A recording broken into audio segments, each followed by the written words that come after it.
Hello अस्सलाम वालेकुम। तो आज थोड़ा सा एनालिसिस और थोड़ा डिज़ाइन हल्का सा दो तीन ट्रांजिस्टर करके चेक करेंगे हम लोग। और कुछ DC analysis, AC analysis, transient analysis वगैरह ये सब प्लॉट करना सिखाएंगे। और ये कैलकुलेटर और ये वेरिएबल्स, ये सब थोड़ा सा इसको प्लेटफॉर्म को थोड़ा सा यूज़ करेंगे हम के। और फिर हम देखते हैं कि किसी को कोई इश्यूज होते हैं नहीं होते हैं, फिर इसके नेक्स्ट स्टेप हम ओपैम की तरफ जाएंगे। तो अभी मैंने डायरेक्टली केडेंस लॉन्च किया हुआ है। ये लॉन्च करना लास्ट लेक्चर में हम लोग देख सकते हैं, रिकॉल कर सकते हैं। तो हल्का सा कहने के यहाँ तो लाइब्रेरीज ज़्यादा ऐड हुई हुई हैं, वो कुछ फ़र्क नहीं पड़ता। अब ये डिफरेंट मशीन है, वो डिफरेंट सर्वर था, तो लेकिन हमें पता होना चाहिए कि हमें हमारी लाइब्रेरी कौन सी है। एक बार आप बना चुके हैं तो उसी लाइब्रेरी में काम करेंगे। अब मैंने अभी फ़िलहाल लाइब्रेरी का नाम XYZ रखा हुआ है, तो आपकी जो MS करके अंडरस्कोर जो भी नाम था उसी में काम कर सकते हैं आप। और ग्रुप्स हो गए तो कोई भी एक अपनी किसी लाइब्रेरी में बना लें, कोई फ़र्क नहीं पड़ता उससे।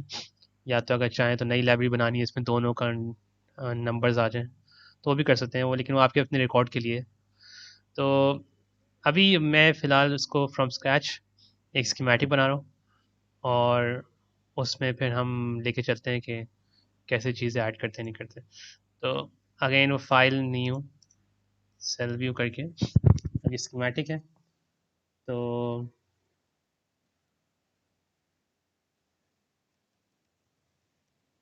भाई मेरे नाम की नज़र में कुछ भी नाम रख रहा हूँ। तो सही, तो F से फुल होता है। और वही स्क्वायर, वो जो ब्रैकेट्स हैं उससे जूम इन जूम आउट, जैसे उस्मान ने लास्ट टाइम बताया था मुझे।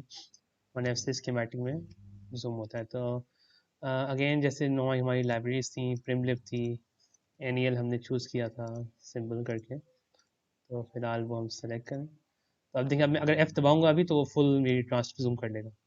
मैं तो माउस से स्क्रॉल आउट कर सकता हूँ, या फिर स्क्वायर ब्रैकेट से स्क्रॉल आउट कर सकता हूँ। और अगर मैं राइट क्लिक करके जहाँ एरिया में पैन करूँगा उस एरिया में जूम करेगा। तो ये छोटी मोटी चीज़ आप खुद ही रिसर्च भी कर सकते हैं। तो अभी वही जो सोर्सेज थी वही हम लेके आते हैं, इधर लगा लेते हैं। एंड ग्राउंड भी ले आते हैं। सेलेक्ट करके आप मूव करेंगे तो मूव होगा। माउस मैंने प्रेस किया हुआ है इस टाइम पे मूव करने के लिए। W से वाई, C से कॉपी है इस वायर को। और फिर अगर मैं लेबल VSS दे रहा हूँ तो यहाँ भी मैं लेबल VSS देता हूँ। और अभी हम फिलहाल एक VDD दे रहे हैं। तो इसमें अब अज्यूम कर लेते हैं, मैं अगर यहाँ VSS, चलिए मैं आपको रिटर्न टाइम पे एरर्स भी लाता रहूँगा इसमें, कि एरर्स कैसे लेके आते हैं, तो सॉल्व करना हो कैसे सॉल्व करना पड़ेगा।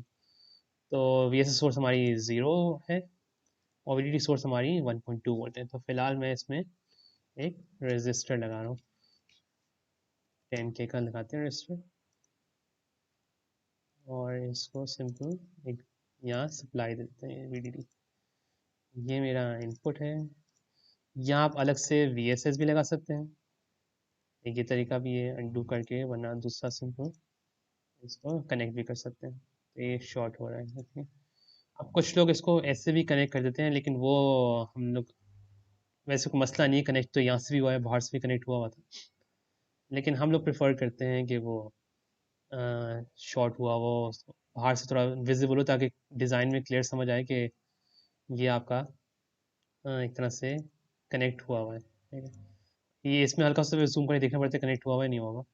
तो अब मैं इसको अगर सेलेक्ट करता हूँ, वायर सेलेक्ट की हुई है अगर मैंने, सही, और इसको सेलेक्ट करके जिस एरिया सेलेक्ट करके मैं M दबाऊंगा तो मैं इसको मूव कर सकता हूँ वायर को, क्योंकि सिर्फ वायर हाईलाइट हुई हुई थी। अब जैसे अगर मैं इस पूरे को सेलेक्ट करता हूँ, देखिए दोनों वायर्स हाईलाइट हुई हुई हैं। इसको मैं सेलेक्ट करके M दबाऊंगा, मैं इसको मूव कर सकता हूँ। अब इसकी बात हो रही है छोटे पोर्शन की वायर, सही, इस पोर्शन। अब M से मूव होता है, लेकिन वो कनेक्शन जहाँ हुआ होता है वहीं रहता है। शिफ्ट M से अगर मैं मूव करूंगा तो मूव होगा, लेकिन वो कनेक्शन अपना एग्जिट कर देगा। तो ये ऐसे हो जाएगा सही। और बस मूव एम और शिफ्ट एम में ये डिफरेंस है, ये आपका एम होता है। तो कनेक्ट हम फिलहाल ऐसे कर देते हैं, क्योंकि अभी हमें कुछ पता नहीं हम सोर्सेस क्या दे रहे हैं, तो अभी हम इसको थोड़ा मूव करके एक और सोर्स दे देते हैं और वी इन नाम दे देते हैं इसको। फिलहाल इसको हम 0.6 कर देते हैं। तो अभी मैं ये वैल्यूज ऐसे ही रख रहा हूँ, लेकिन आपको जब टास्क हम देंगे तो उसमें हम बता देंगे इनपुट सप्लाई क्या होनी चाहिए और क्या क्या चीज़ें रिक्वायरमेंट्स हैं। तो एक हल्का सा एक ये बने सर्किट, ठीक है। अब इसको लॉन्च कर लेते हैं ADL करके लॉन्च करके, क्योंकि हम पहली बार लॉन्च करें तो कोई वेरिएबल्स हमारे फिक्स नहीं है। तो ये जैसे सिंपल DC एनालिसिस में इसका चला रहा हूँ। तो अब देखें कुछ मसला आया हल्का सा कि ये चला नहीं चला, देखते हैं इसको दोबारा चलाते हैं तो सही चेक से हुआ होता है नहीं हुआ था, तो वो ये सब पता चल जाता है। अब जैसे एज्यूम करते हैं कि एक मसला आ रहा था कि ये मैंने हल्का सा चेंज किया, कि अब ये ऊपर स्टैटिक बना हुआ है, तो अब मैं प्ले करूँगा तो वो नहीं चला, ठीक है। तो यहाँ वर्चुओसो में जाके बॉटम लेफ्ट पे सेकंड विंडो आपकी वर्चुओसो, इसको सेलेक्ट करेंगे तो यहाँ एक लॉग आएगा, मतलब ये लॉग सिमुलेशन चल रही है आप जो चला रहे हैं उस लॉग में सेव होती जा रही है। तो और यहाँ आप आखिरी में बता रहे हैं अनसक्सेसफुल, तो अब यहाँ उसमें एरर के आगे रीज़न बताएगा कि भाई एरर्स क्या है। अब शुरू में हो सकते एरर्स थोड़े मुश्किल लगे या कुछ समझ ना आए, कुछ सिंपल होते हैं, कुछ हमें वो समझने में मुश्किल होती है। अब जैसे यहाँ एक एरर है, सही दोनों रिलेटेड हैं, लेकिन इस एरर में लिखा हुआ है कि XYZ लाइब्रेरी है, स्कीमेटिक का नाम उसका सिंगल एम्पलीफायर है और उसमें स्कीमेटिक सेव हुई भी है, has been modified since last extraction validate, मतलब आपने जब लास्ट टाइम रन किया था और उसके बाद आपका स्कीमेटिक मॉडिफाई हो चुका है, वो मॉडिफाई हुआ था, हमने वायर्स हल्की सी मूव की थी तभी स्टैटिक बना आ रहा था। तो ये बेसिकली आपको बता रहा है कि आपका स्कीमेटिक मॉडिफाई हुआ, आपने सेव नहीं किया। तो हम जाके चेक एंड सेव करेंगे, तो अब हम प्ले कर देंगे तो ये प्ले हो जाएगा सही। तो ऐसे हल्के साथ वर्चुअस में जाके ना अपने एरर्स पढ़ने की कोशिश कर सकते हैं कि एरर है क्या। आप देखें इस बार सक्सेसफुल लिखा रहा है, मतलब एरर नहीं। तो ये तो आपका simple node voltage operating point करके आपने चेक किया हुआ है। अब जैसे अब बाकी चीज़ हम देख रहे थे ना जो रीजन कह रहे थे, सही। अब इसमें जाके अगर मैं मॉडल पैरामीटर सेलेक्ट करूं, ठीक है, तो यहाँ जाके ना रीजन उसने बताना होना चाहिए, मतलब नीचे आर में आते हैं LMNOPQ, बहुत चीज़ें हमारे कोई उनसे कोई हमें देखना नहीं है। अच्छा इसमें अभी रीजन यहाँ शो नहीं हो रहा, ठीक।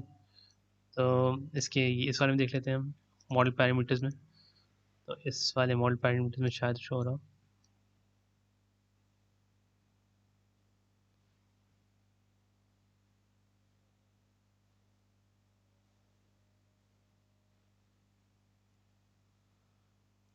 इसमें नहीं शो हो रहा।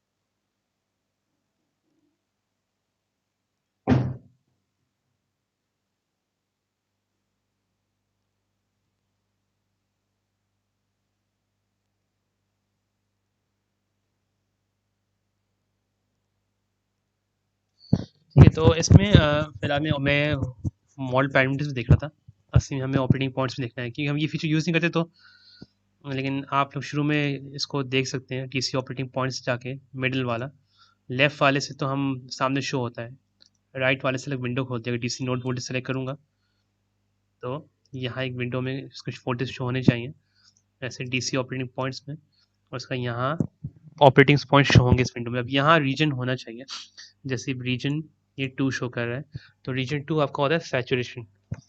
आप इस केस में आप देख सकते हैं यहाँ मैं again DC node voltage DC operating points पे देखूंगा तो ये ट्रांसफर सैचुरेशन में होगा। VGS इसका 600 है, VTH 448 है, तो 150 मिली इसका VD सैट है या VO ड्राइव है अकॉर्डिंग टू थ्योरी, और यहाँ VD सैट 123 है। तो जो केडेंस होता है वो इस VD सैट को कंसिडर करता है, लेकिन हम दोनों में वर्स्ट केस वाले देखते हैं। तो आपका जो VDS इसके 450 है और VO ड्राइव का 150 है फ्रॉम थ्योरी, तो ये सैचुरेशन में है। तभी इस विंडो में आर रीजन आपको 2 बता रहे हैं। तो बेसिकली मिडिल से डीसी ऑपरेटिंग पॉइंट से आप चेक करें कि ये आपका सैचुरेशन में है या नहीं है, ठीक। तो इसकी भी वो होता है कि ज़ीरो पे कट ऑफ वगैरह वो सब देख सकते हैं, जब रीजन क्रॉस करेंगे तो आप देख सकते हैं ये कौन सा रीजन है, ठीक। तो अभी ये ट्रांसफर सैचुरेशन में है, तो एज एन एम्पलीफायर काम करेगा।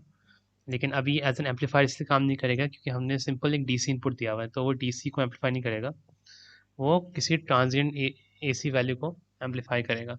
तो अभी हम एसी देंगे इसमें, फिर देखते हैं एम्पलीफायर कैसे काम करता है, ठीक। तो ये क्योंकि डीसी में है तो अभी तो सैचुरेशन में है, एज एन एम्पलीफायर बिहेव करेगा, लेकिन किसी एसी सिग्नल को एम्पलीफाई करेगा। तो अभी तो पहला स्टेप, जब भी आप कुछ भी डिज़ाइन करते हैं, इवन आप आगे जो ओपन डिज़ाइन करेंगे, तो उस पर भी आपको देखना पड़ेगा कि पहले ट्रांजिस्टर इन डीसी काम कर रहा है नहीं कर रहा। क्योंकि अगर आप रिकॉल करें अपनी थ्योरी, तो आपका जो इंस्टेंटेनियस वोल्टेज होता है वो मतलब एसी स्विंग होती है, वो किसी डीसी बायस होती है। तो अगर आपका डीसी में वो ट्रांसफर सैचुरेशन में है या एज एन एम्पलीफायर काम करना चाह रहा है, तो उसके ऊपर आप एसी स्विंग देंगे। अब ये 600 मिली पे अगर मैं एसी स्विंग दूंगा तो 600 मिली पे एसी स्विंग दूंगा मैं। अगर 10 मिली की स्विंग देता हूँ तो ये 600 के ऊपर 610 मिली जाएगा और नीचे 590 मिली जाएगा, फिर एज एन एम्पलीफायर काम करेगा। तो अभी तो इनिशियल कंडीशंस देखा जाए तो ये ट्रांसफर सैचुरेशन में है। अब थोड़ी बहुत कुछ चीज़ें वो जैसे गो थ्रू कर लेते हैं। अब एक जैसे मसला है कि अगर मुझे वेरिएबल देना है, ठीक है, तो अभी जैसे वी इन है, ये एक सप्लाई अज्यूम करते हैं कि एक वीडीडी को सप्लाई मैंने वेरिएबल दे दिया वीडीडी। अब यहाँ डीसी वोल्टेज हमने 1.2 लिखा हुआ था, मैंने एक वेरिएबल दे दिया 1.2 की जगह मैंने वेरिएबल दे दिया वीडीडी।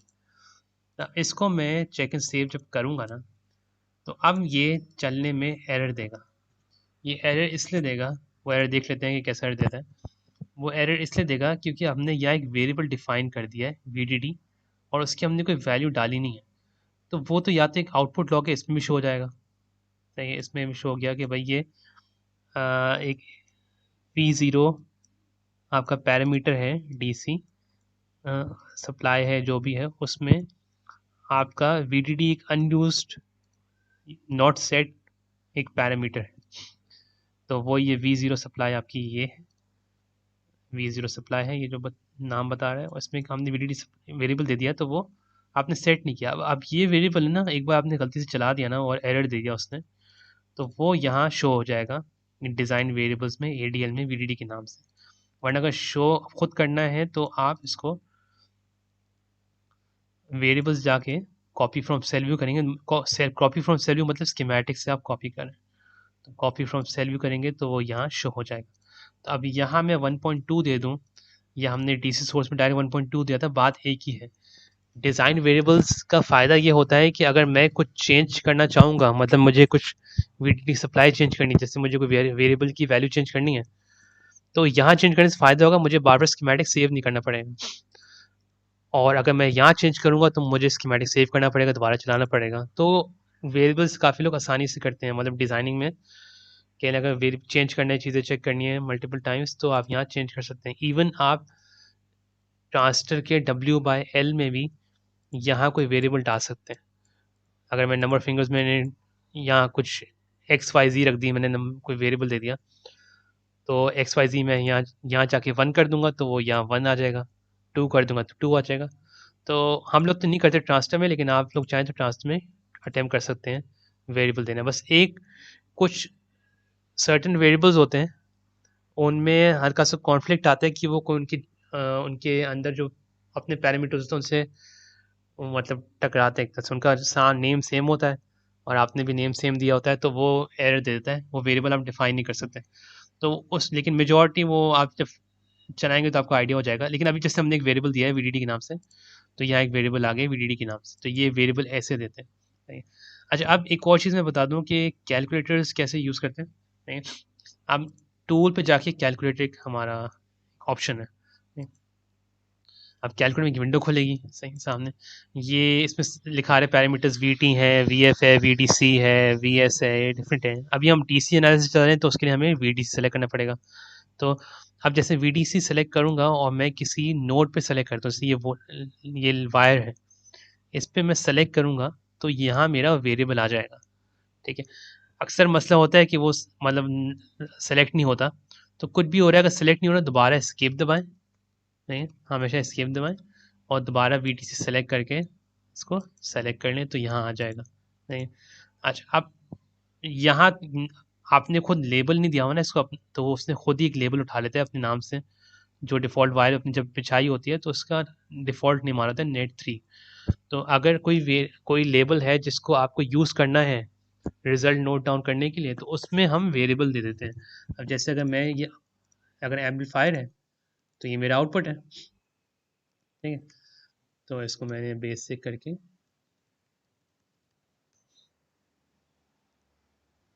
एक मेरा ये वायर आउटपुट है।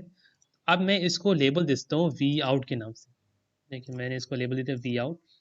तो पहले यहाँ नाम क्या आ रहा था, यहाँ नेट 3 लिखा रहा था। अब मैं एस्केप VDC सेलेक्ट करके वायर को सेलेक्ट करूँगा तो वी आउट लिखा आ जाएगा। तो अब इसको मैं, अब देखें ये दो आपकी कंसर्न है, ये तीन बल्कि कंसर्न है। अभी इस अपेंड और रेक्टेंगुलर छोड़ देते हैं, अभी हम ये दो पॉइंट्स हैं इनको लेके चलते हैं। तो ये बेसिकली ये जो है ये सामने वैल्यू बता देगा इसकी कि वैल्यू क्या आ रही है। अच्छा अब देखिए मैंने इसको बताने की कोशिश, सामने वैल्यू आ नहीं रही। अब मसला ये है कि ये वो कह रहा है कि expression evaluation failed, VDC out. मतलब एक तरह से ये बताना चाह रहा है कि आपने वेरिएबल दे दिया है, राइट, और सेव भी कर दिया है लेकिन आपने प्ले नहीं किया हुआ। तो जब लास्ट टाइम प्ले हुआ था ना, ये एनालिसिस पूरा चला हुआ था DC एनालिसिस, उस टाइम पे इसका नेम नेट 3 था। अब इसका नेम नेट वी आउट हो गया है।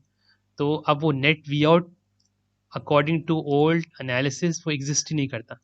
तो हमें पहले इसको चलाना पड़ेगा एक बार इसको चला लेंगे, फिर हम जाके इसको प्लॉट मतलब प्रिंट करेंगे तो वैल्यू सामने ले आएगा कि आपकी आउटपुट वैल्यू क्या है। 459 मिली है जैसे इस केस में, तो वैल्यू सामने ले आया, ठीक। तो ये अगेन VDC सेलेक्ट करके नेट कर दिया तो ये वैल्यू सामने ले आया। इससे वो आपके सामने शो कर देता है, टेबल में वैल्यू शो कर देता है। अब इस केस में भी वो प्लॉट करता है या यहाँ ये वैल्यू डिस्प्ले करता है, क्योंकि DC वैल्यू है ना तो वो प्लॉट नहीं कर सकता, तो उसने सामने यहाँ शो कर दी कि वैल्यू आपकी यहाँ क्या है। मैंने इस वाला ये बटन दबाया था तो इससे सामने शो हो गई थी। इससे पहले राइट वाला बटन दबाया था तो एक अलग से टेबल खोला था, उसमें शो हुआ था। अब इसको मुझे दोबारा वो जो मेरा लिखा था स्टेटमेंट उस पर आना है, तो या तो मैं स्टैक से सिलेक्ट कर सकता हूँ डबल क्लिक करके, या तो मैं ये एक बैक वाला बटन है इसको दबाऊंगा, तो एक तरह से अंडू का कमांड है लिखा हुआ है, तो इसको दबाऊंगा तो लास्ट मेरा वेरिएबल एक स्टैक से उठ के यहाँ ऊपर आ जाएगा। ये तो VDC वी आउट यहाँ शो हो गया। तो अब हमने वैल्यूज देख ली 459, ये सामने विजिबल भी थी, ठीक है। तो अभी ऐसे एग्जांपल दे रहे थे कि इसको हम शो कैसे करते हैं, कैलकुलेट यूज़ कैसे करते हैं VDC एनालिसिस के हाथ से। अच्छा अब कुछ केसेस में क्या होता है कि इसको हम यहाँ भी सेव करते हैं, जैसे ये विंडो है आपकी आउटपुट की। अब अगर मुझे यहाँ सेव करना है तो मैं क्या करूँगा, इसको ये सेंड एक्सप्रेशन टू आउटपुट्स वाला बटन है, इसको मैं सेलेक्ट करूँगा तो वो यहाँ मुझे सामने सेव हो जाएगा, ठीक है। अब अगेन जो प्लॉट लिखा आ रहा है लेकिन ये DC को प्लॉट नहीं होगा, तो यहाँ वैल्यू नज़र आ जाएगी। मैं प्ले करूँगा ना इसको तो यहाँ वैल्यू इसके सामने शो होनी चाहिए। ये शो कर रहा है वैल्यू आपको 459 मिली, जो अगेन जो यहाँ भी शो रही थी यहाँ भी शो रही थी। तो कभी होता है कि आपका हायरार्की होती है डिज़ाइन में या मल्टीपल लेयर्स होती हैं, तो आप यहीं सामने वैल्यू शो कर देते सेव कर देते हैं ताकि रीड करना आसान होता है। तो ये अब क्योंकि पहले हम सिर्फ DC एनालिसिस देख रहे थे, अब हम ये डिज़ाइन वेरिएबल सेव कर सकते हैं अपनी मर्जी के लिहाज से, और हम एक आउटपुट सेव कर सकते हैं। अब इसका आप नेम भी चेंज कर सकते हैं। अब जैसे कोई भी नेम रख सकते हैं कि मैंने रख दिया इसको आउटपुट DC वोल्टेज।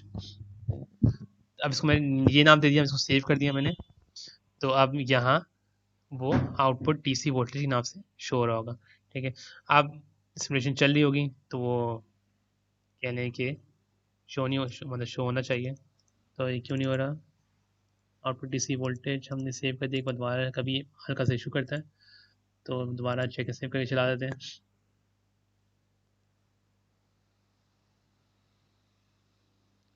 ठीक है, तो यहाँ 49 मिली वैल्यू आ गई आपकी। अब मैं इसको एज ए प्रिकॉशन सेव कर देता हूँ, या कुछ क्रैश होने लगे तो मैंने इसको अभी नाम मैंने चेंज नहीं किया हुआ, मैंने चले इसको DC नाम रख देते हैं। तो सेव कर दिया। अब मैं एक आसानी के लिए इसको बंद भी कर देता हूँ और मैं दोबारा इसको लॉन्च कर लेता हूँ ऐसा करके, जस्ट इन केस कि अगर किसी को मसला हो रहा हो। वैसे आपको करने की ज़रूरत नहीं है, लेकिन मैं ऐसे बता रहा हूँ किसी का एग्जिट हो जाए तो अगर दोबारा लॉन्च करना पड़े, जो इशू आ रहा था लास्ट टाइम, आपको इस बार लोड स्टेट करनी पड़ेगी। तो लोड स्टेट करूँगा मैं, तो सामने मेरी ये वही design variable output DC voltage जो था और ये सब कुछ सेव हुआ जो था वो इधर सामने शो हो जाएगा। ठीक है, तो अब ये तो एक आउटपुट्स ऐड करना और ये बेसिक चीज़ें थी। ठीक, अब मैं इससे पहले एक दो और चीज़ें भी लेके चलता हूँ कि अब हमें, ये तो आपने वोल्टेज सेव किया। अच्छा अच्छा, करंट का इशू ये होता है, ये करंट, ये जो रेड स्क्वायर्स बने हुए हैं, ये आपके करंट, इन पे सेव कर सकते हैं, इन पे आपको प्लॉट करना होता है। नोड्स होते हैं ये आपकी वायर्स पे वोल्टेजेस मेजर करते हैं, या वायर्स को सिलेक्ट करके वोल्टेज मेजर या प्लॉट होता है। और ये नोड्स, रेक्टेंगल नोड्स जो हैं रेड कलर के, इनको सेलेक्ट करके उस नोड का करंट प्लॉट या सेव होता है। तो अब बाय डिफ़ॉल्ट नोड सेव नहीं होते। अब अगर मुझे इसका कह लें कि इसका मुझे करंट मेजर करना है, वैसे यहाँ तो शो हो रहा है 74 माइक्रो, लेकिन मैं अगर मुझे सेव करना है तो मैं जाके आउटपुट्स पे जाऊँगा, to be saved, select on design. तो outputs to be saved, select on design select करेंगे, तो इस नोड को सेलेक्ट करूँगा तो ये नोड सर्कल हो जाएगा। कभी होता है कि पहली बार में नहीं होता, तो दोबारा जाके आप आउटपुट्स भी सेव, सेलेक्ट ऑन डिज़ाइन करें, कोई मसला और एस्केप दवाई करते हैं। तो अब ये नोड सेव हो गई। अब ये नोड डायरेक्टली है ना इधर आ गई कि M0 का आपने ड्रेन नोड सेव कर दिया। तो अभी ये नोड सेव हो गया है। तो अभी ये जैसे शो भी हो रहा है, आपको एस्केप दबाएंगे तो ये आपका जो सर्कल बना हुआ है ये हट जाएगा, लेकिन अभी ये नोड आपका सेव हो गया। तो अब मैं जाके अगर टूल्स में जाके मैं कैलकुलेटर सेलेक्ट करूँगा और इस बार मैं IDC, क्योंकि DC करंट है, IDC जाके मैं इस नोड को सेलेक्ट करूँगा, तो यहाँ वो उस नोड का मैं करंट मेजर कर सकता हूँ जो 74 माइक्रो बता रहा है, और यहाँ मैं इसको दबाऊंगा तो ये सामने आ जाएगा। ठीक? अब इसको जाके मैं चेक एंड सेव भी कर दूंगा तो यहाँ वो चेक एंड सेव हो जाएगा। तो ये ड्रेन करंट नाम दे देते हैं इसको, जो भी। ठीक है, और देखिए ये तो सिर्फ वो नोट सेव किया था उसने। सही, ये कुछ प्लॉट नहीं करेगा, ये सिर्फ नोट सेव किया उसने, नोट सेव किया है। इसको प्लॉट भी दबा देंगे कुछ होगा नहीं ऐसे, मतलब हो प्लॉट कर देगा हो सकता है, लेकिन अभी हम इसको अलग से लेके चल रहे हैं। तो हमने ये ड्रेन करंट ऐसे हमने सेव कर दिया। तो कुछ केसेस में आपको बोला जाएगा कि भाई जैसे ओपन वगैरह डिज़ाइन करने का आता है, उसका बोला जाता है कि इसका आप गेन प्लॉट करें या गेन सेव करें। तो हम लोग ऐसे करते हैं कि हम कुछ वेरिएबल्स ऐसे ऐड कर देते हैं और आउटपुट्स ऐसे ऐड कर देते हैं कि यहाँ हमें गेन लिखा आ रहा होता है एग्जैक्टली कि है क्या। तो ट्राई करेंगे हम इस एंड करने से पहले। ठीक? तो अब अब जैसे मैं जल्दी से AC और ट्रांजिट एनालिसिस चाहता हूँ, फिर आपको टास्क देंगे तो टास्क आपको थोड़ा सा खुद ही करेंगे तो आपको क्लियर हो जाएगा। अब जैसे एक VN सोर्स है, ठीक, अभी हमने सिर्फ DC एनालिसिस चलाया, अभी मुझे इसका AC एनालिसिस चलाना है। तो एक तरीका तो ये है कि इसके ऊपर ही मैं एक V साइन सोर्स लगा दूँ। V साइन सोर्स एलोग्लिब लाइब्रेरी में है। यहाँ मैं AC एम्पलीट्यूड होता है, इसको अभी मैं V एम्पलीट्यूड नाम दे देता हूँ और फ्रीक्वेंसी को फ्रीक्वेंसी नाम दे देता हूँ। ठीक है, तो ये मैंने एम्पलीट्यूड 1 और फ्रीक्वेंसी 1 मैंने वेरिएबल्स दे दिया। मैं यहाँ इसको सेलेक्ट कर देता हूँ, इसको मैं वायर कलेक्ट करके यहाँ कर देता हूँ, ये मैं डिलीट कर देता हूँ। तो अब वीन मेरा यहाँ आ गया।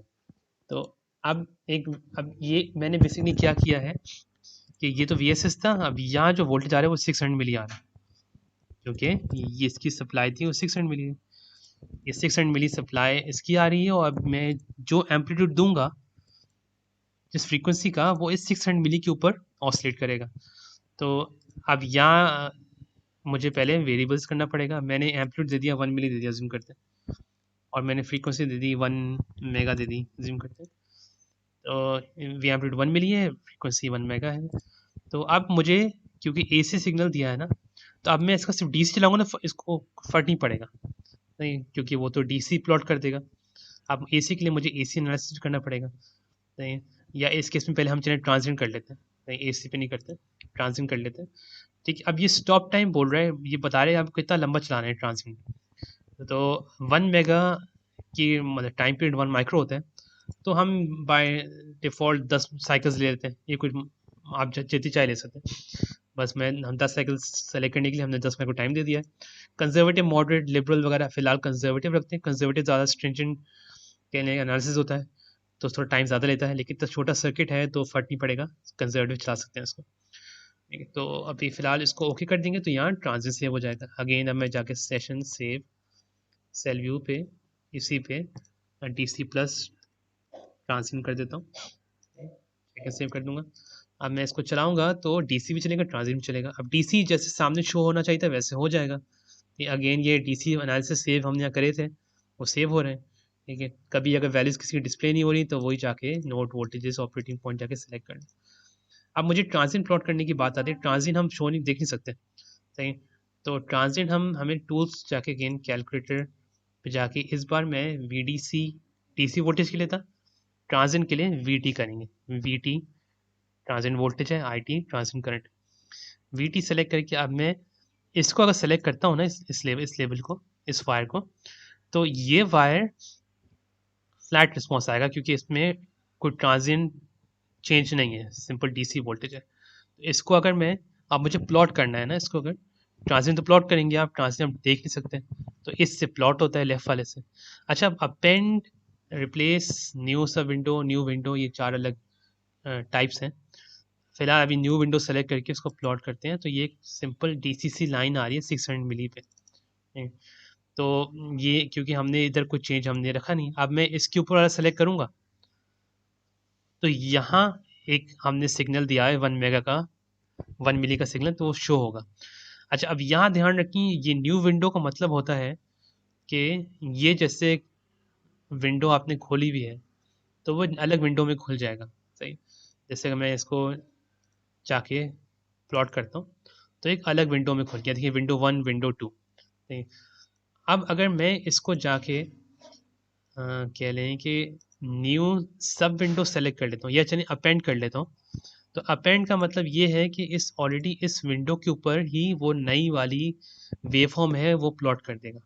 तो आप जाके अपेंड कर देंगे तो वो इसके ऊपर उसने 1 मिली की, ये अगर 600 मिली है तो ये देखें 601 मिली है, ये 599 मिली है।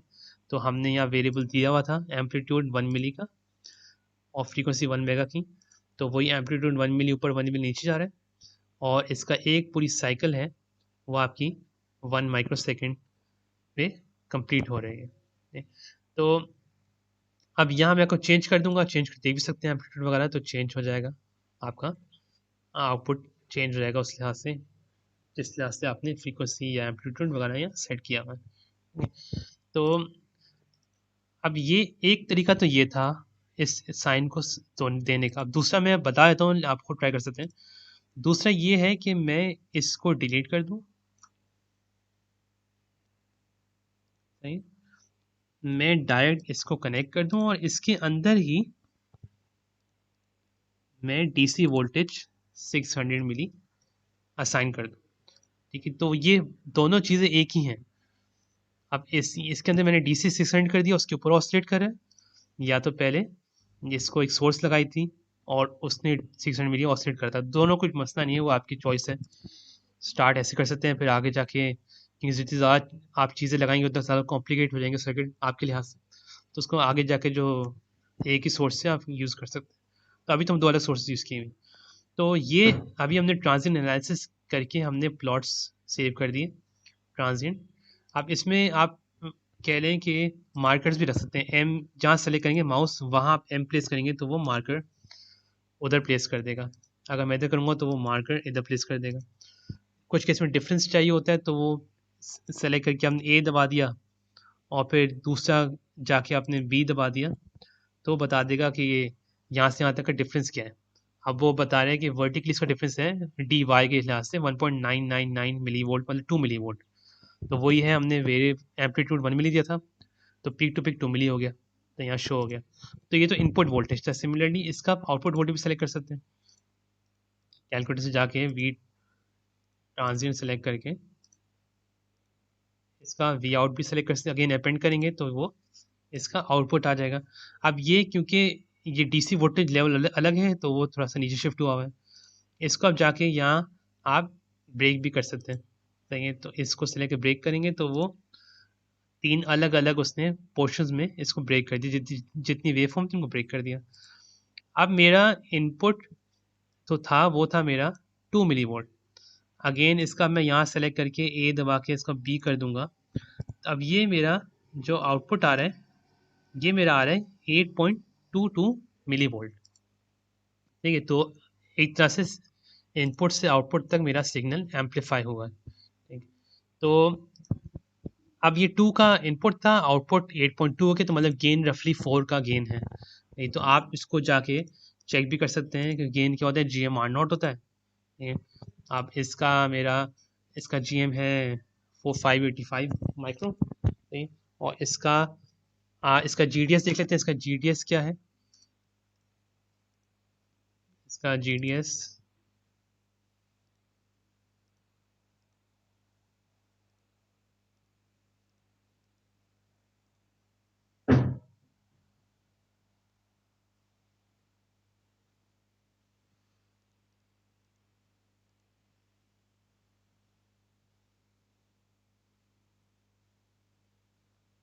जी डी एस का है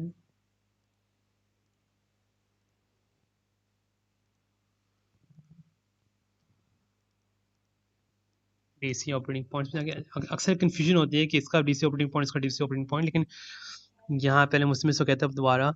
इसका जी डी एस है 41 माइक्रो, तो 41 माइक्रो का इन्वर्स इसकी रेजिस्टेंस होगी, तो वो बनता है 1/41 माइक्रो बनता है 24.4 के।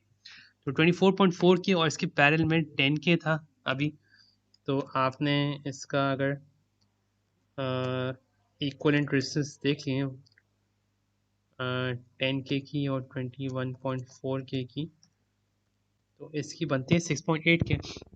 तो 6.8 की इसकी रेजिस्टेंस है, और इसका जो जीएम है, अगर मैं जीएम आर नोट निकालना चाहूँ तो 6.8 के टाइम्स 585 माइक्रो, तो ये बनता है 3.99 इसका गेन बनता है। तो उतना ही गेन हमारा रफली 2 से लेके 8 तक 4 टाइम्स गेन आ रहा था, तो वो यहाँ आपको शो हो रहा है। तो अब जैसे मैं एक फ़िलहाल कैलकुलेटर में ज़्यादा हम चीज़ें यूज़ नहीं करते, आपको कन्फ्यूजन ना हो। लेकिन इसका इनपुट और इसका आउटपुट एम्पलीट्यूड मैं यहाँ फीड करता हूँ। ठीक है, मतलब मैं फीड क्या करता हूँ, अभी मैं इसको कैलकुलेटर में जाता हूँ, इसका वी टी सेलेक्ट करके इनपुट सेलेक्ट करता हूँ, और यहाँ एक वेरिएबल होगा पीक टू पीक के नाम से। ये नीचे फंक्शंस है ना, ये ऑल सेलेक्ट करके ये फॉर्मूलाज है सारे जो आप यूज़ कर सकते हैं। इसमें एक पीक टू पीक होगा, कहीं ना कहीं पीक टू पीक, एक पीक टू पीक है। इसको मैं अगर करता हूँ तो ये 2 मिली वोल्ट बता रहा है पीक टू पीक। तो ये इनपुट का पीक टू पीक करूँगा तो इसको मैं सेव कर दूंगा। तो मैंने यहाँ लिख दिया वी इनपुट फिर भी पीक टू पीक नाम रख दें। सही। सिमिलरली मैं इसका आउटपुट भी सेलेक्ट कर सकता हूँ, मैं इसका आउटपुट सेलेक्ट कर लिया, यहाँ पीक टू पीक कर लिया, अगेन इसको सेव कर दिया, तो यहाँ मेरा वी आउट पी पी कर दिया। सही है। अब अब मैं थोड़ा सा एक चीज़ और ट्राई करता हूँ कि अब मैं इसको डिवाइड करके से इसका गेन सेव करता हूँ। अब अब हमें पता है कि गेन का फॉर्मूला कहते हैं वी आउट डिवाइड वी इन। तो इसको जैसे मैं एक बार सेव कर लेता हूँ तो ये नीचे सेव हो जाता है। अब वी आउट डिवाइड बाय, अच्छा अब इसमें थोड़ा ध्यान रखना पड़ेगा आपको, मैं एक बार दोबारा स्टेप कर लेता हूँ। तो अब जैसे वी आउट सेव्ड है इधर, ठीक है। अब अगर मैं इसको ये डिवाइड वाला साइन दबाता हूँ ना, तो उसमें देखें कि इससे पहले वाला जो स्टैक था ना, वो उससे डिवाइड हो जाएगा। ये मेरे के वी नीचे था, ऊपर वी आउट था, जो पहली वाली वैल्यू है वो ऊपर आ गई, बाद वाली वैल्यू नीचे आ गई। तो अब अगर मैं इसको अगेन लेके चलता हूँ कि मैं इसको पहले वी आउट इसका पीक टू पीक करके सेव कर देता हूँ, और फिर मैं VN करके पीक टू पीक करके सेव नहीं करता, यहाँ सेव्ड है, इसको मैं डिवाइड करूँगा तो वी आउटपुट की peak to peak divide V input की पीक टू पीक आ गई। अब मैं इसको चेक एंड सेव करूँगा तो मेरा गेन आ जाएगा 4.135, मतलब यहाँ प्लॉट कर दूँगा, सॉरी। तो ये एक फॉर्मूला है जो हमें क्योंकि पता है, फॉर्मूला सारे आपको पता होंगे, बस आपको यहाँ यूज़ कैसे करना है वो आपको आना चाहिए। तो उससे पहले आप उल्टा कर दें, फिर आप समझ जाएंगे भाई कैसे वो प्रैक्टिस से हो जाएगा। तो इसको अगर मैं चेक एंड सेव करूँगा तो मैं इसको यहाँ बोल सकता हूँ कि भाई गेन। ठीक, अब ये मैंने कुछ वेरिएबल्स इसमें फॉर्मूलाज इसमें आउटपुट्स में ऐड कर दिए। तो अब ये उसने बता दिया कि इनपुट आपका ये है, आउटपुट ये है और गेन आपका ये है। अब यहाँ जाके मैं इसको एग्जांपल लेता हूँ, मैंने इसको यहाँ के 14 चलिए 15 के कर दिया मैंने। सही, तो असूलन मैंने इसकी रेजिस्टेंस बढ़ाई है, तो इसका क्योंकि ये 21 के था, ये 15 के था, 10 के था, तो ये इसको गेन कम कर रहा था। नहीं, तो अब असूलन गेन बढ़ना चाहिए, लेकिन गेन कम कम हुआ है। नहीं, तो अब ये आप खुद प्रैक्टिस से देखें कि असली में हुआ क्या है। मतलब आपने इसके अक्रॉस करंट कम कर दिया, इसका GM कम हो गया, इसकी जो भी कम हो गई, तो वो एक, लेकिन बताने मकसद ये है कि इसको आप चीज़ों को वैरी करके आप यहाँ सेव कर सकते हैं।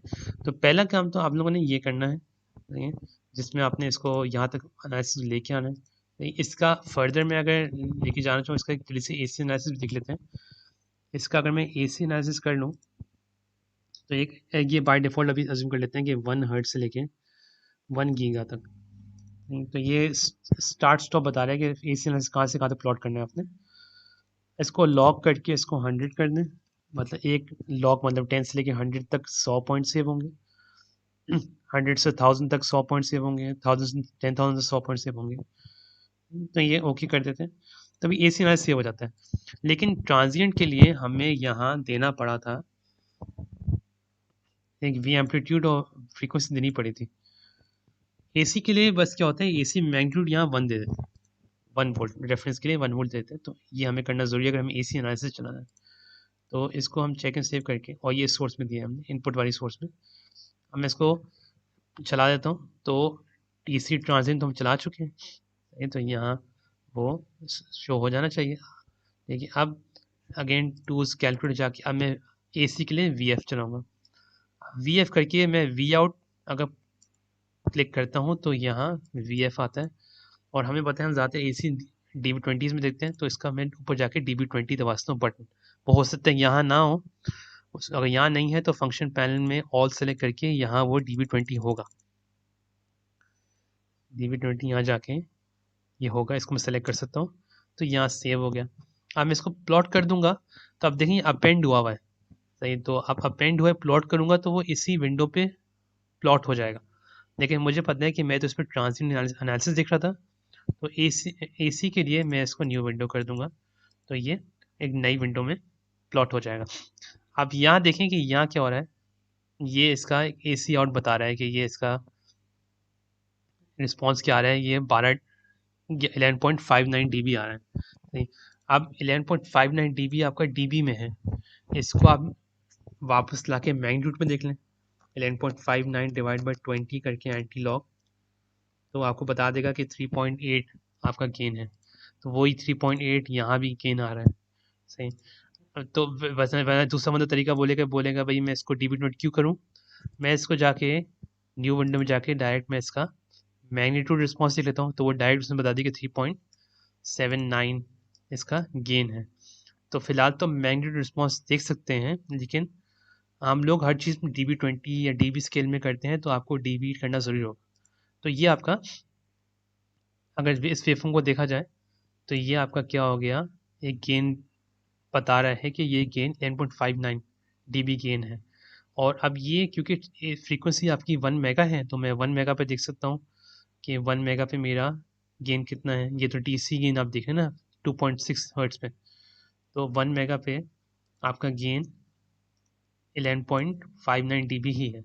अब आप प्रैक्टिस के लिए इसको यहाँ लेके जा इस फ्रीक्वेंसी में गेन दे सकते हैं। मतलब अज्यूम कर लेता हूँ कि मैं यहाँ दे देता हूँ, ये क्या है, कोई भी वैल्यू ले लें, 750 मेगाहर्ट्ज़ दे दें या फिर 350 या जो भी 100 मेगाहर्ट्ज दे दें, तो उस वैल्यू पे आपका जितना गेन होगा ना वो आपको नज़र आ जाएगा ये गेन कितना है। अभी तो 1 मेगा पे बता रहे हैं 11.59 है, या मैग्नीट्यूड देख रहा हूँ तो 1 मेगा पे बेसिकली बता रहे हैं वो 3.790 मतलब गेन है इसका। अब क्योंकि ये देखिए रिस्पॉन्स ऑलमोस्ट फ्लैट ही है, 3.8 से लेकर 3.7 तक ही इसका रिस्पॉन्स है, क्योंकि इसमें बाकी पोल्स वगैरह कुछ नहीं है, सिंपल सर्किट है। तो इतना फ़र्क पता नहीं चलेगा आपको। मतलब मैं इसको अगर यहाँ 850 मेगा पे देख लूँगा तो इतना चेंज नहीं आएगा, क्योंकि उसका यहाँ भी गेन 3.77 है, यहाँ पे 3.79 है, लेकिन वो आगे पता चल सकता है। तो अब जैसे ये DB20 का स्केल है, अगर मैं चाह रहा हूँ कि यहाँ मैंने गेन देखा वो ट्रांजिएंट गेन था, इसको मैं अगेन नाम दे देता हूँ ट्रांजिएंट गेन। अगर मैं चाह रहा हूँ कि AC गेन मतलब देखना चाहूँ मैं कि AC रिस्पॉन्स से गेन कितना आ रहा है, तो इसके लिए ये जो DB20 वाला आपका प्लॉट था, ये बेसिकली आपने सेलेक्ट किया था तो ये प्लॉट हो गया था, पीछे जो प्लॉट हुआ है। ठीक है, अब इसमें अगर मुझे देखना है कि 1 मेगा पे गेन कितना है, ये 1 मेगा पे गेन कितना है इस लाइन में, तो मैं इसको सेलेक्ट करके मैं क्या करूँगा, अच्छा अब यहाँ एक फंक्शन होता है वैल्यू, वैल्यू फंक्शन होता है, या इसी से सब यूज़ करना आपको आ जाएगा। वैल्यू बता रहा है कि किस पॉइंट पे आपको देखना है, तो मैं अज्यूम कर लेता हूँ यहाँ मैंने बता दिया 1 मेगा, इंटरपोलेट एट 1 मेगा। तो अब इसको मैं चलाऊंगा तो बता देगा कि भाई 11.59 आपका गेन है 1 मेगा वाले पॉइंट पे, तो 1 मेगा पे आपका गेन 11.59 है। तो ऐसे करके मैं इसका यहाँ ये गेन वैल्यूज की सेव कर सकता हूँ। अब मैं इसको अगेन यहाँ सेव कर दूंगा, तो ये या इसको मैं नाम दे सकता हूँ कि AC गेन। ठीक है, तो ये AC ट्रांजिएंट और DC एनालिसिस आप देख सकते हैं। तो पहले तो अब इसमें आपको ये चीज़ें प्लॉट करनी है, ठीक है, ये सामने सेव करना है, ताकि इसकी अब आपको आप प्रॉपर टास्क आपको दे दी जाएंगे, उसमें आपको इसको स्नैपशॉट लगानी है, क्या करना है। ठीक है, तो स्टार्टिंग हम इस सर्किट से करेंगे, एक रजिस्टर लगाया हुआ है।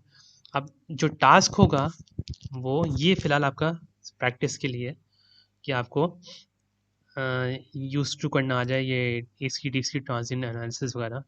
तो अभी मैं इसमें कोई गेन इन्हांस करना है, कुछ करने का बोल नहीं रहा आपको कि गेन इतना चाहिए और रेजिस्टेंस आउटपुट देती उतनी होनी चाहिए, जैसे हम ओपैम में देखते थे। ठीक, तो अब इसको हम जो आपको टास्क होगा वो अभी बता देंगे आपको 1-2 दिन में, लेकिन हो सकता है कि वो इसकी जगह एक PMOS लगा हुआ हो। ये तो PL है, ये रिस्पॉन्स ये ऐसा सर्किट हो, इसका मैंने वायर कनेक्ट किया, VDD भी कनेक्ट कर दिया, यहाँ मैंने एक और सोर्स दे दी,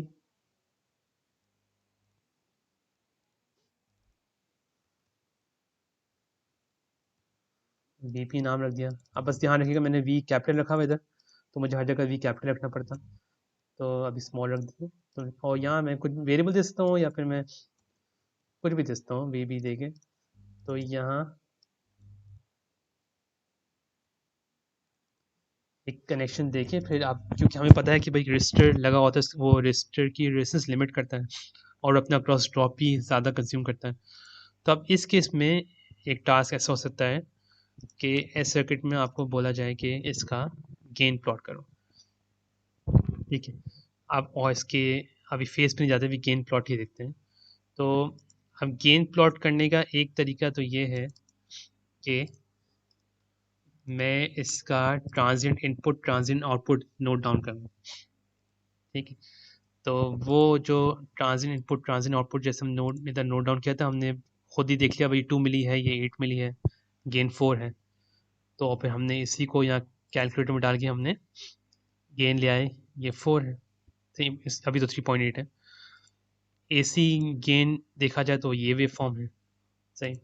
तो अब इसमें देखिए मैं 1 मेगा फ्रीक्वेंसी दी थी, तो 1 मेगा मैंने एक मार्कर रखा हुआ है M से, एक यहाँ मैंने मार्कर रखा हुआ है, तो ये DB20 में देखिएगा तो ये DC गेन बता रहा है आपको इस पॉइंट पे, और ये 1 मेगा पे आपको थोड़ा हाई फ्रीक्वेंसी गेन बता रहा है।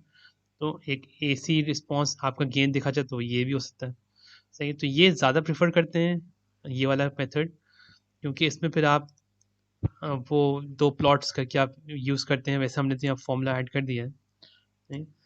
लेकिन आसानी के लिए हम ये यूज़ करते हैं, ये डायरेक्ट वैल्यू बता देता है आपको कि क्या आ रही है। तो ये आप सेव भी कर सकते हैं। अभी फेज़ पे नहीं जाते हैं, फेज़ रिस्पॉन्स में, लेकिन अभी कंडीशंस आपको दे सकती हैं कि भाई आप मतलब इतना गेन लेके आए, 20 dB लेके आए, सही। आप उसको इसके अलावा आपको जस्टिफाई भी करना होगा कैलकुलेशन से, कि भाई इसका GDS ये है तो इसकी रेजिस्टेंस इतनी होती है, इसका GDC है इसकी रेजिस्टेंस इतनी होती है, टोटल पैरेलल रेजिस्टेंस इतनी आती है, और फिर इसका GM ये है, गेन ये आता है, ठीक है।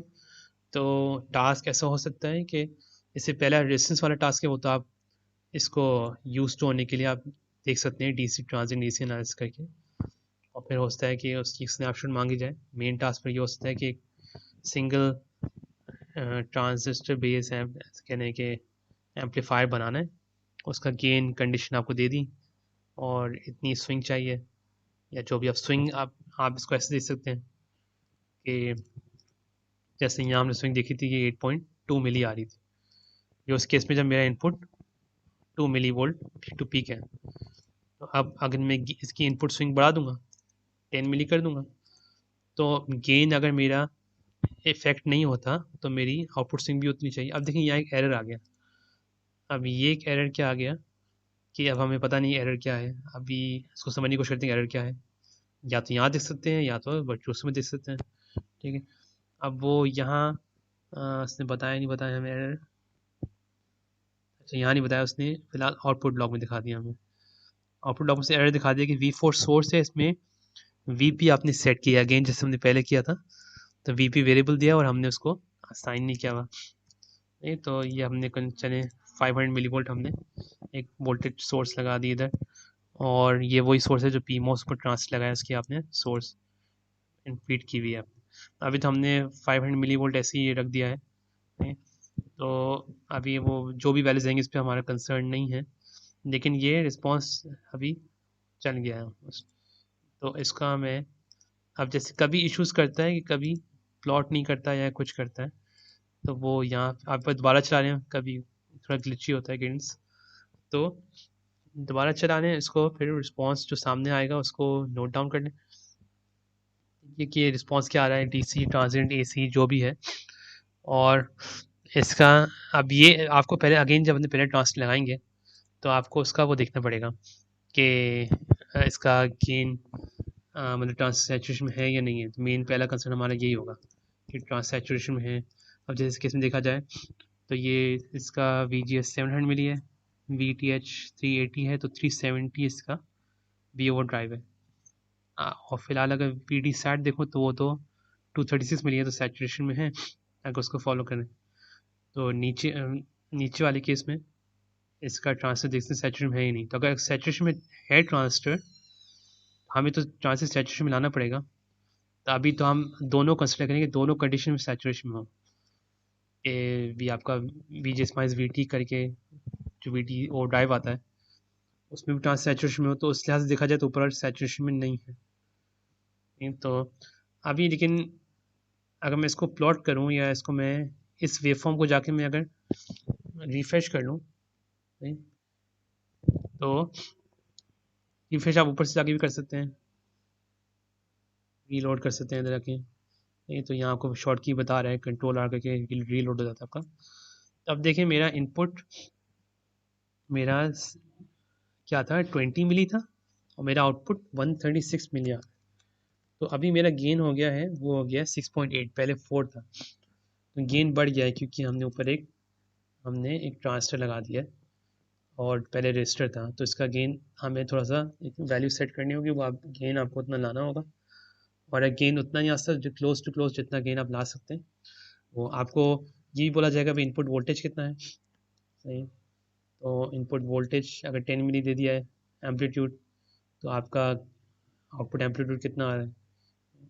तो ये टास्क होगा आपका, जिसमें आपको ये और PMOS NMOS सिंपल ट्रांसिस्टर लगाने पड़ेंगे, इसका DC AC ट्रांजिएंट एनालिसिस करना पड़ेगा, और कह रहे हैं कि इसका फिर 7 स्नैपशॉट्स लगानी पड़ेंगी। तो ये वैसे कुछ सर्किट बहुत छोटा बेसिक सर्किट है, लेकिन ये इसलिए है क्योंकि अब जब एकदम से आपको ओप एम्प दे दें इसमें 8-10 ट्रांसफर लगे हों तो आपको पता होना चाहिए कि सेव कैसे हो रही है वैल्यूज़, और या प्लॉट कैसे हो रहे हैं, AC ट्रांजिएंट रिस्पॉन्सेस। तो यहाँ सेव कर लें तो अभी तो छोटा सर्किट आप खुद ही देख सकते हैं कि इसका जैसे हमने आउटपुट वोल्टेज सेव किया था इधर, तो यहाँ आउटपुट वोल्टेज 301 मिली आ रहा था हमारा, यहाँ भी 301 मिली आ रहा था। अब देखिए यहाँ वैल्यू शो हो ही नहीं, हालांकि होनी चाहिए थी। तो इसको दोबारा बंद करके लॉन्च कर सकते हैं, तो कभी हल्का सा केडेंस मसले करता है। तो जैसे ये वैल्यू हमारी इंपॉर्टेंट नहीं थी अभी सेव करना, ये हमने स्टार्टिंग में की थी, यहाँ से क्योंकि सामने शो हो रही थी। लेकिन कभी होता है कि इतना बड़ा सर्किट होता है, इसकी मल्टीपल लेयर्स होती हैं, तो आप बस इसको जल्दी से देखने के लिए आप यहाँ सेव कर लेते हैं, तो ताकि आप, और ये फॉर्मूलाज आपकी एक तरह से आपकी माइंड डिफाइन करती है कि कितना कॉम्प्लिकेटेड फॉर्मूला कर सकते हैं। तो ये सारे इनमें अच्छे खासे फंक्शंस यहाँ गिवन हैं, पीक टू पीक, पता नहीं स्क्वायर रूट और DB20, बहुत सारे फंक्शंस हैं। तो वो यूज़ करना आना चाहिए अगर आप चाह रहे हैं कि भाई मैं यहाँ से यहाँ तक इसको कट कर लूँ, सही है, और या इसका एवरेज ले लूँ, तो वो सब चीज़ें इस कंट्रोल पैनल टाइप से हो सकती हैं। तो वो आहिस्ते आहिस्ते यूज हो जाएगा कि कैसे फॉर्मूलाज यूज़ करते हैं। तो अभी मेन स्टार्टिंग पॉइंट ये है, रजिस्टर लगाएं, ये चीज़ें प्लॉट सारी करें, और फिर वैल्यू सेलेक्ट करके इसका गेन और ये इसका रेजिस्टेंस और इसकी एम्पलीट्यूड ये सब मेजर करें और इसके साथ वेव फॉर्म्स प्लॉट करें। तो ये पहला टास्क होगा, फिर ये आप कर लेंगे। फिर इसके नेक्स्ट वाले टास्क में, क्योंकि अब ये चीज़ें हैं, ये बार बार हम क्यों नई चीज़ पहली बार है तो हम बता रहे हैं कि सेव कैसे करना है, ये कैसे करना है।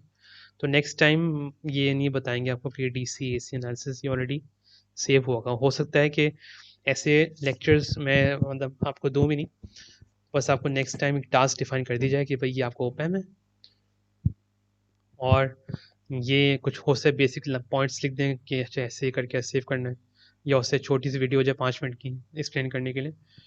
तो क्योंकि ये नई चीज़ है आउटपुट सेव करना और ये एनालिसिस सेव करना, तो हमेशा मैं इसको सेव कर लेता हूँ, लेकिन ताकि नेक्स्ट टाइम याद हो। तो अब ये ADL विंडो है, अगर बोला जाए ADL विंडो की स्नैप डालें तो ये ADL विंडो ये है। अगर वेवफॉर्म की स्नैप डालें तो वेवफॉर्म ये है। वेवफॉर्म में हम लोग कुछ कहते हैं कि भाई इसकी M से एक लेबल प्लेस करते हैं, ताकि जब आप पिक्चर लें तो क्लियर हो भाई इसकी मैक्सिमम वैल्यू क्या है, इसकी मिनिमम वैल्यू क्या है। आप इसको माउस से हल्का सा मूव भी कर सकते हैं, ठीक है। तो वैसे आज तक के लेक्चर के यही है। तो अभी आपको एक दिन में आपको हम मंडे ट्यूसडे को टाइम स्लॉट्स हैं, उससे पहले सैटरडे संडे को आपको एक लैब टास्क का डॉक्यूमेंट प्रोवाइड कर देंगे। उसमें आपको लिखा होगा इंस्ट्रक्शंस कि क्या आपको रिजल्ट लेके आना है, क्या क्या प्लॉट करके सेव करना है, ठीक है। तो अभी क्लास के लिए यही, थैंक यू, बस।